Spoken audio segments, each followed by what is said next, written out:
नमस्कार मित्रांनो, स्वागत आहे तुमचं चौफेर मराठी आपल्या चालू घडामोडीच्या सिरीजमध्ये।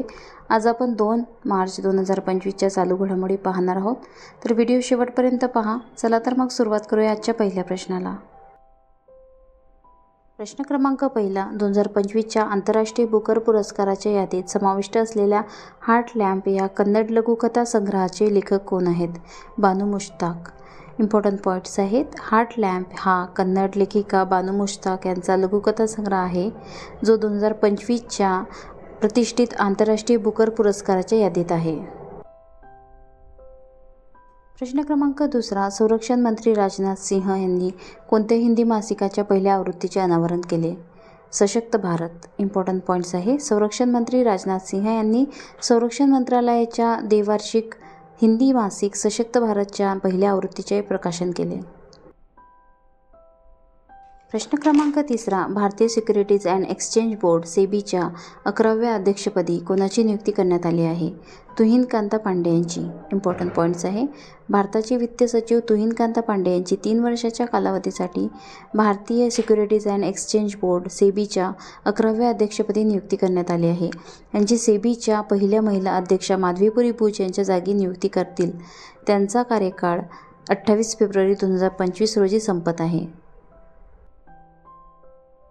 प्रश्न क्रमांक चौथा, कोणत्या बँकेने MSMEसाठी इव्हॉल्व ज्ञान सामायिकरण चर्चासत्राची 9वी आवृत्ती सुरू केली? ॲक्सिस बँकेने।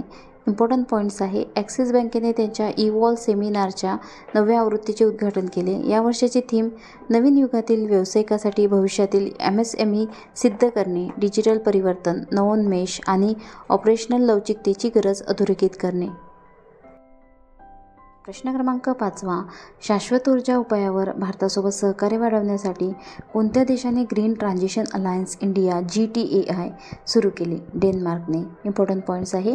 शाश्वत ऊर्जा उपायाच्या क्षेत्रात भारतासोबतचे सहकार्य बळकट करण्यासाठी डेन्मार्कने green transition alliance India GTAI सुरू केले। या उपक्रमाचे उद्दिष्ट अक्षय ऊर्जा, हरित इंधन आणि ऊर्जा कार्यक्षमतेमध्ये सहकार्याद्वारे जागतिक कार्बन तटस्थतेकडे दोन्ही राष्ट्रांच्या प्रयत्नांना गती देणे आहे। हा उपक्रम डेन्मार्क आणि भारत यांच्यातील ग्रीन स्ट्रॅटेजिक पार्टनरशिप GSPचा एक भाग आहे, जो निव्वळ शून्य उत्सर्जनाकडे संक्रमणाला गती देण्यावर लक्ष केंद्रित करतो। प्रश्न क्रमांक 6वा, क्रेडिट ऑफरिंगचा विस्तार करण्यासाठी फ्लिपकार्टच्या सुपर मनीने काय खरेदी केले? भारतएक्स। इम्पॉर्टंट पॉईंट्स आहे। फ्लिपकार्ट समर्थित UPI प्लॅटफॉर्म सुपर मनीने संपूर्ण रोख व्यवहारात चेकआउट फायनान्सिंग प्लॅटफॉर्म भारतएक्स विकत घेतले आहे। या संपादनामुळे भारतातील वाढत्या डिजिटल क्रेडिट मार्केटमध्ये, विशेषतः चेकआउट फायनान्सिंगमध्ये सुपर मनीचे स्थान मजबूत होण्याची अपेक्षा आहे। प्रश्न क्रमांक 7वा, शून्य भेदभाव दिन 2025 कधी साजरा केला जातो? 1 मार्च रोजी। इम्पॉर्टंट पॉईंट्स आहे। दरवर्षी 1 मार्च रोजी शून्य भेदभाव दिन साजरा केला जातो। समाजात प्रचलित असमानता, भेदभाव आणि पूर्वग्रह दूर करण्यासाठी जागरूकता पसरण्याची ही एक महत्त्वाची संधी आहे।